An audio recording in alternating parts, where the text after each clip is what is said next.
الحمد لله رب العالمين والعاقبة للمتقين الصلاة والسلام على أشرف الأنبياء والمرسلين أما بعد.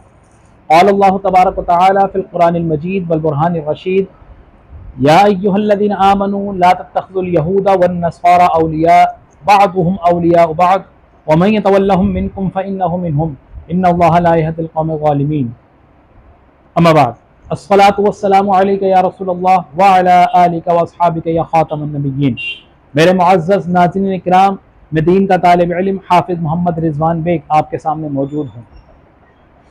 میں آج آپ کے سامنے حاضر ہوا ہوں اور جو آیت کریمہ تلاوت کرنے کا شرف حاصل کیا، اس میں اللہ تبارک و تعالی ایمان والوں کو، مومنوں کو، مسلمانوں کو یہ تاکید فرما رہا ہے، اس بات کا پیغام دے رہا ہے اور ان کو آگاہ کر رہا ہے کہ اے ایمان والو، لا تتخذوا اليہود والنصارى اولیاء، یہ یہود و نصارہ کو دوست نہ بناؤ، بعضهم اولیاء بعض، وہ تمہارے مقابلے میں آپس میں ایک دوسرے کے دوست ہیں، ومن يتولهم منکم فإنه منهم ان اللہ لا يهدي القوم الظالمین، اور جس نے ان کی طرف منہ پھیر لیا یعنی یہود و نصارہ سے دوستی کی، ان کے مددگار بنے یا ان سے مدد طلب کی، وہ انہی میں سے ہے، اور اللہ تبارک و تعالی ظالموں کو پسند نہیں فرماتا. اس آیت کو میں نے آپ کے سامنے جو تلاوت کیا اور ترجمہ رکھا، میں اس لیے رکھ رہا ہوں کہ 13 اکتوبر ایک انتہائی رنج و علم کا سانحہ جو مرید کے میں تحریک لبیک پر جو ایک ظلم ڈھایا گیا اور ان کا خون بہایا گیا، ان کا قتل کیا گیا، ناحق ان کو مارا گیا، کہ جو لبیک یا رسول اللہ صلی اللہ تعالی علیہ وسلم کی صدائے بلند کر رہے تھے اور جو اپنے غزہ کے مسلمان بھائیوں سے اظہار یکجہتی کے لیے نکلے ہوئے تھے، جب ان کو جس طرح ان کو رات کے اندھیرے میں اور صبح چڑھتے کے ساتھ ہی ان کو جس طرح ان کو مارا گیا، ان کی لاشوں کے ساتھ ان کی بے حرمتی کی گئی، میں اس واقعے کی پرزور مذمت کرتا ہوں اور میں اس پر پنجاب حکومت کی پرزور مذمت کرتا ہوں کہ یہ پنجاب کی حدود تھی جس کے اندر ان کو قتل کیا گیا، ان کا خون بہایا گیا. سب سے پہلے میں اعلیٰ اقتدار والوں سے، اپنے عدالت سے، چیف جسٹس آف پاکستان سے میں یہ استدعا کرتا ہوں کہ ایک کمیشن بنایا جائے جو فری اینڈ فیئر اس کی تحقیق کرے، تحقیقات کرے اس تمام پورے واقعے کی، اور جو لوگ بھی اس میں ملوث ہوں، چاہے وہ تحریک کے لوگ ملوث ہوں، چاہے وہ دوسری حکومت کے لوگ ملوث ہوں، ان کو کیفر کردار تک پہنچایا جائے. میں اپنے فلسطینی بھائیوں سے اظہار یکجہتی کرتا ہوں اور میں حکومت وقت سے بھی، اور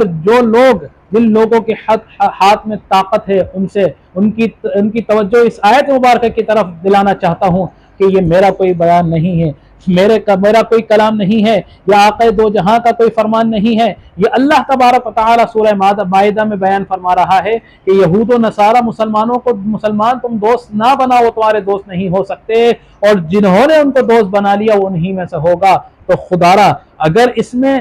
کوئی قادیانیت کی لابی موجود ہے، اگر اس میں یہود و نصارہ سے محبت رکھنے والے لوگ موجود ہیں، تو میں ان کو کنڈیم کرتا ہوں، ان کی پرزور مذمت کرتا ہوں، اور میں یہ کہنا چاہتا ہوں کہ خدارا مسلمان ہونے کے ناطے ایک قرآن کو ماننے والے، ایک اللہ کو ماننے والے، ایک رسول کو ماننے والے جو متفرق ہیں وہ متحد ہو جائیں، یہود و نصارہ کے ماننے والوں کو، ان کے دوستوں کو، ان کے مددگاروں کو شکست دیں. اور میں اس موقع پر اپنے تحریک لبیک کے لوگوں کے ساتھ، ان کے مظلوموں کے ساتھ اظہار یکجہتی کرتا ہوں اس واقعے کے اندر، کہ چاہے وہ تحریک لبیک کے لوگ جن کا خون بہایا گیا ہو، یا ہمارے دوسرے پولیس یا رینجرز کی طرف سے جوانوں کا خون بہایا گیا ہو، میں ان سے اظہار یکجہتی بھی کرتا ہوں اور ان سے اظہار تعزیت بھی کرتا ہوں اور ان کے درجات کی بلندی کے لیے دعا گو بھی ہوں. اور آخر میں پھر چیف جسٹس آف پاکستان سے یہ استدعا کرتا ہوں کہ خدارا اس کی فری اینڈ فیئر تحقیقات کی جائیں، اور یہ کوئی سیاسی مسئلہ نہیں ہے، یہ دینی مسئلہ ہے.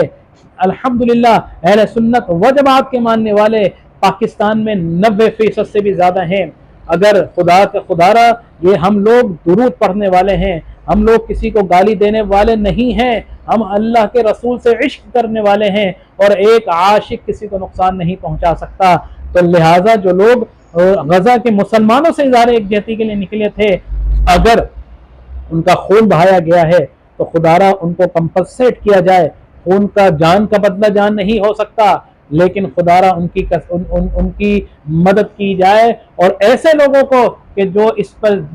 سوچے سمجھے سازش کے تحت اگر کسی نے اس واقعے کو رونما کیا ہے یا کوئی اس کے پیچھے موجود ہے، تو یاد رکھیے کہ یہ تو دنیا ہے، آج تو آپ بچ جاؤ گے، لیکن بروز قیامت ان مظلوموں کا ہاتھ ہوگا اور آپ کا گریبان ہوگا، اور وہاں پر کوئی منصف یہاں کا چیف جسٹس نہیں ہوگا، وہاں کا منصف اللہ تبارک و تعالی ہوگا،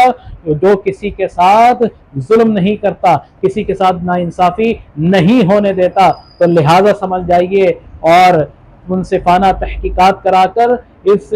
واقعے کے مجرموں کو کیفر کردار تک پہنچائیے. وآخر دعوایا الحمدللہ رب العالمین.